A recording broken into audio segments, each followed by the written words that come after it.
And well. Welcome back to New York Sports WickerMedia. I'm watching K99. Thank you, as always, for taking the time to watch these videos. The New York Jets versus New England Patriots are playing this Sunday in Foxboro, and the Jets are a 7-point road favorite. That is so crazy. Number one, that this Jets team is a 7-point road favorite against anybody. The last time that happened was 1991. That was so long ago, like Johnny Carson was still hosting The Tonight Show. I don't even think CDs had completely caught on yet. It had been so long ago. But the Patriots have lost 6 in a row, and in all but one of those games, they have allowed 23 points or more. The team that was supposed to be built on their defense, it has not been working out quite so well for them. This is their 4th straight game not on the road. They've had 3 home games. This will be the 3rd home game. Last week, they were in London. But as far as playing in another team's actual stadium, they haven't done that in a while. Jets, as we probably know, losers of 4 straight, snatching defeat from the jaws of victory, like which this franchise does as well as anybody. And when your broadcast team is Spiro Dedes and Adam Archuleta, you pretty much hit rock bottom. They do the bottom of the CBS slate, and it's amazing that Jets Patriots has come to that. It is really sad.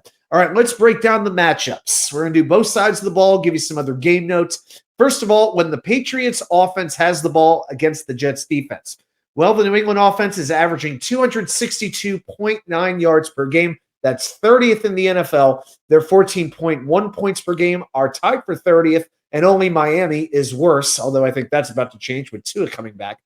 Drake May, their rookie from North Carolina, has played 3 games. He's completing 65.7% of his passes, 541 yards, 5 touchdowns to 2 interceptions. He has been sacked 8 times. Not playing too bad, really. He's taken some hits, but mentally he's been tough. His teammates are seeming to embrace him, the coaching staff as well. He still has a lot of kinks to work out. His throwing motion can be a little bit wide, erratic at times. He needs to be a little bit more compact to help him get rid of the ball faster and to improve his accuracy. So he is clearly not a finished product yet. Ramondre Stevenson at running back, 84 carries for 374 yards. That's 4.5 per carry. 3 touchdowns, but 4 fumbles. And last week, he barely played. 7 carries for 18 yards. That was it. Antonio Gibson, the former, I was going to say Redskin, but God forbid that happens. I'm going to get canceled.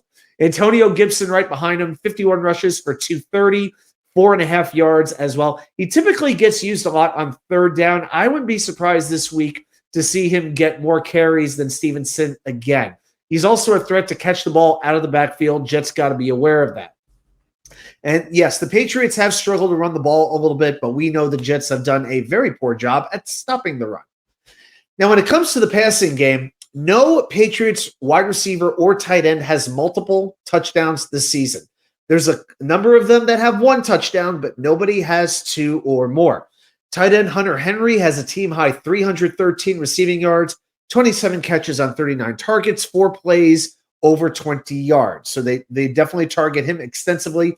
Demario Douglas, otherwise known as Pops, didn't even get targeted in the first Jets-Patriots game. I don't know what they were doing. I think he is their best skill position player by far. 26 catches, 259 yards. I would definitely watch out for him. And also Kayshon Boutte. I just wanted an excuse to say his name on the show today. He could get open downfield. Their rookie Jalen Polk will miss the game. He's in concussion protocol. As for the Patriots offensive line, it's like an Agatha Christie novel. It's a complete mystery. You don't know what is happening. They have had in their 7 games, 7 different starting units. It's like the Jets the last 2 years.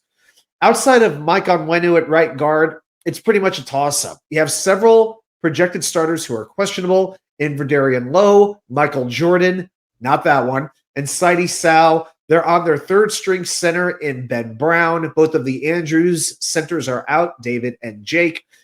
I think Haason Reddick, who is expected to have a full pitch count, I still think he'll only play about 35-40% of the snaps. He and Will McDonald should have ample opportunities to get to know Mr. May and send him down to the turf.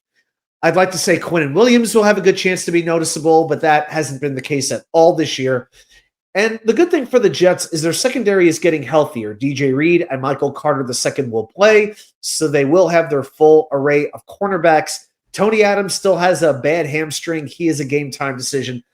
I got to be honest. I don't expect Adams to play in this game. I think it's going to be Isaiah Oliver and Jalen Mills. Mills, of course, is an ex-Patriot.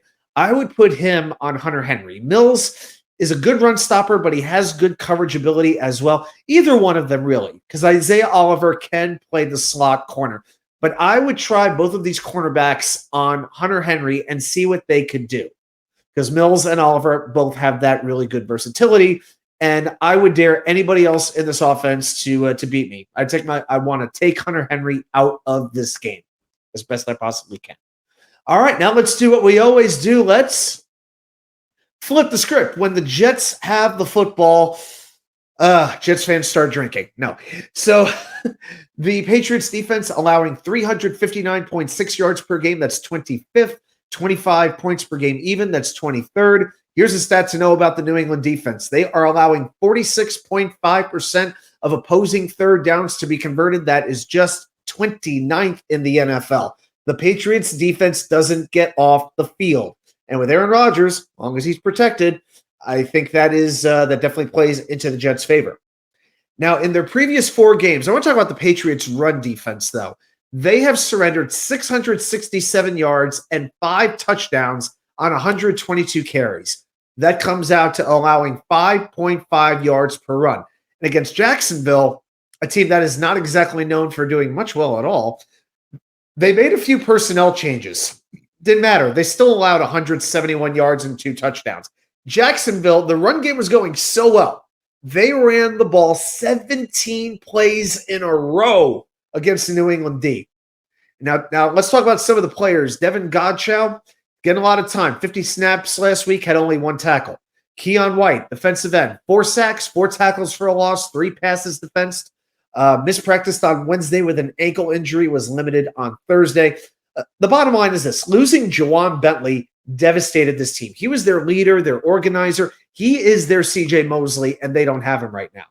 So instead at linebacker, you've got Jelani Tabai, team high 42 tackles. Linebacker Anthony Jennings can set the edge very, very well against the run game.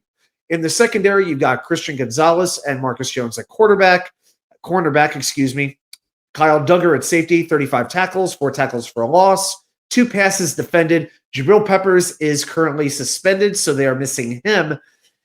And even though the Jets will likely be playing their 3rd string right guard, with AVT most likely not playing, most likely with that ankle injury, and Xavier Newman out for a while on IR, I still think this offensive line should hold up well enough. The Jets should just decide what they want to do and go do it. Run inside, run outside, throw short, throw long. The one concern I have is with Aaron Rodgers being as beat up as he is in his lower extremities, does he have the confidence to throw the deep pass? I don't think it's a trust issue with his receivers. I just wonder if with the injuries he has the confidence in himself to deliver the deep pass where he's trying to deliver it. And I think that's why he's basically resembled a West Coast offense quarterback over the last week or two, and not even that good of one at that.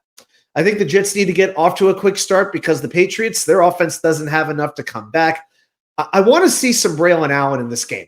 With his power, I think he could really enforce his will on the Patriots defense. Unfortunately, he had only 5 snaps against the Steelers. That's just not enough. I'm sorry.